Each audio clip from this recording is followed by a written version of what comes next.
สบายดีพี่น้องป้องไปทุกคนมื้อนี้สาวอ้นสมาเฮ็ด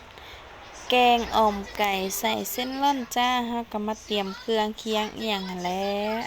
ไว้ให้มันเรียบร้อยแล้วเฮาก็ไปทำทีเดียวไปเฮ็ดทีเดียวเลยจ้าก็มาตำหัวสิงคอกสิงไข่หมักเผ็ดหมักพริกใส่ไปพริกแห้งพริกดิบแล้วก็ตำให้มันแหลกๆนี่ใส่หัวผักบวมเอียงไปตำให้มันแหลกๆตำไปเรื่อยๆเลยจ้าเฮาก็ตำเกียมไว้เดี๋ยวเฮาจะไปผัดใส่ไก่แล้วเฮาก็จะมาล้างไก่สาวอุ่นจะมาล้างไก่น้ำหนึ่งเอาออกไปใส่กระซามไว้ล้างมีซี่โครงน้ำล้างแล้วเฮาก็จะคั่นล้างน้ำเกลือน้ำหนาพี่น้อง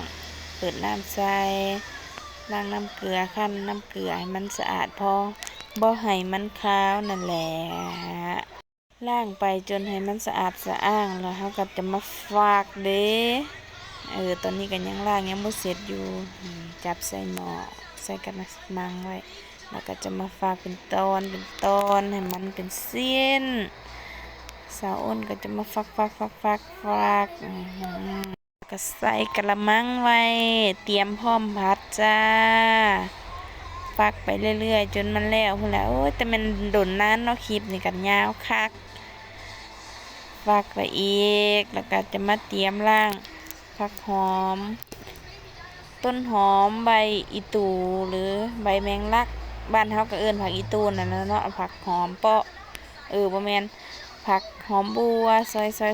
ยไว้เตรียมไว้ถ้าผัดจ้าใส่ถ้วยไว้แล้วก็มาเอาหม้อมาเปิดเตาแก๊สแล้วก็เอาพริกลงที่เฮาโขลกไว้เครื่องแกงนั่นแหละผัดไปแล้วก็เอาไก่ใส่แล้วก็ผัดไปอีกแล้วก็จะมาเตรียมเส้นร่อนมาซอยเส้นร่อนเมียนก่อน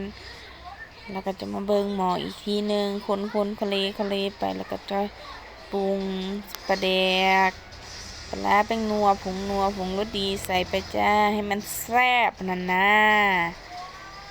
แล้วก็เติมเส้นร่อนไปใกล้จะเสร็จแล้วจ้า